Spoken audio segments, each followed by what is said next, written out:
I saw that Apple Valley lineup, and so many of those kids are ranked either first or second in the state. And Simley, of course, has some great wrestlers. Could Yeah. you would you mind each giving us a few of the key men in those lineups? Mike, starting with you. Yeah, and it's hard to know until Friday how some of these kids are going to match up against each other. Apple Valley has a three-time state champion in Destin McCauley, who's still just a sophomore. He has an opportunity to become the state's first six-time champion if he can win the next 3 years. He's ranked number one at 135 this season. He's undefeated. Another kid who's undefeated is a 125-pounder named Brandon Kingsley. He is a kid who did not wrestle for Apple Valley in the section individual tournament last year because they were so deep at his weight that he couldn't crack the lineup. He not only went undefeated at the Clash, but also won his weight class at the Minnesota Christmas tournament in December. And the noteworthy thing there is in the championship match, he beat a kid from St. Michael Albertville who was a three-time state champion. Apple Valley also has a kid at 130, Justin Laval, who's a defending state champion, as well as a 171-pounder Tyler Lehman, who is also a defending state champ. Greg, I've seen that Simley lineup, and it looks like same old at Simley. So many guys who've been there before.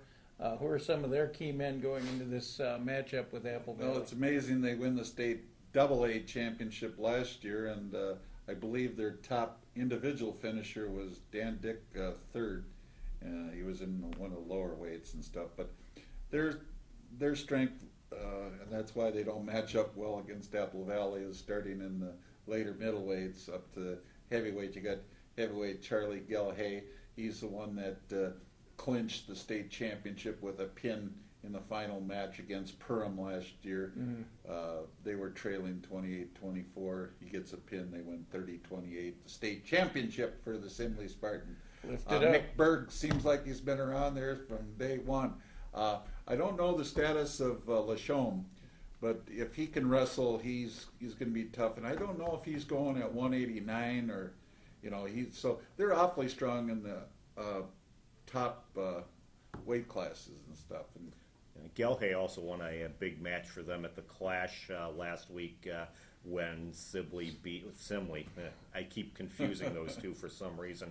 I'm sure they don't like being confused with each other. No, he won the deciding match at heavyweight when Simley beat the number 8 ranked team St. Edwards from Ohio at the Clash, and that was basically the match that got them to the championship bracket where they had a chance to wrestle for the title. They just have a lot of blue-collar wrestlers. I guess that's the best way to say it at Simley. And the last time against Apple Valley, they lost a lot of close matches. To have any sort of chance, first of all, I don't think they can beat Apple Valley, but to make it close, they've got to reverse some of those 2- and 3-point losses or 1-point losses. Greg, what's the time again on that match? What's the time and the date? I believe... what time should fans be getting there to get a seat? Varsity match is supposed to start at 7. 7. And they usually, most times they're on time with that, but they have a B squad or JV match prior to that and stuff. But the gym's going to be full. I tell you what, in that area with that Henry Sibley Hopkins basketball game, then over at Simley with the Simley Apple Valley, there'll be a lot of cars heading towards those high schools. I've heard they sell a lot of hot dogs and popcorn at those matches, but not to the wrestlers, of course. Simley wrestling is king at, their football team has really improved under Ray Betton. But face it, Simley is synonymous with wrestling. Apple Valley, same thing. I mean, 2 wrestling schools. Another wrestling school that sort of been in the shadow of Apple Valley is Bloomington Kennedy, and they just had a tremendous win at the Bi-State Invitational in Wisconsin.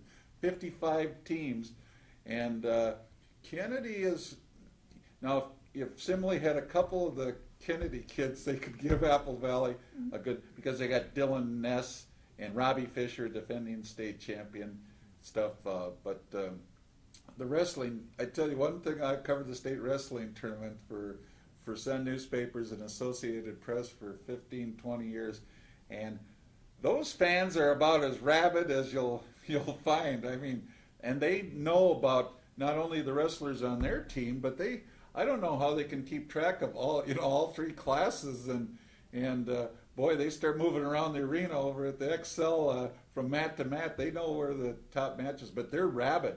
And like I say, Apple Valley fans, I don't know how many sellouts they have every year, but Simley has a couple where you can't get in the gym.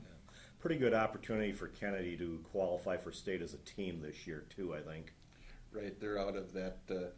I forget which section it is.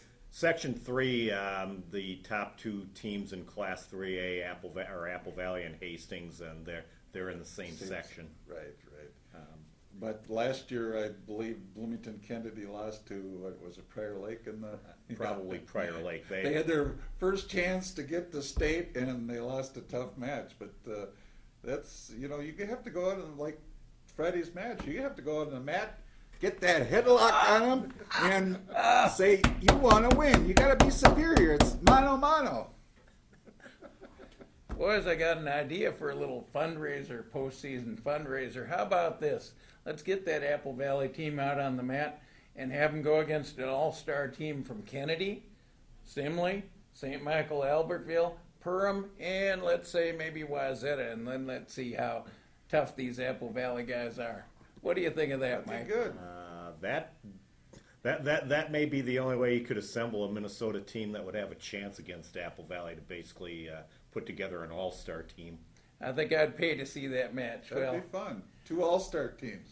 Thank you guys for your expert analysis, and good luck to all these wrestlers in the big match. I think we sometimes overlook how hard these wrestlers work and how many sacrifices they have to make, and sometimes they toil in a little bit of obscurity, but not on this night. Not on this night when that gym's going to be full and packed with wrestling fans and 2 great teams going at it. Thanks again for joining us.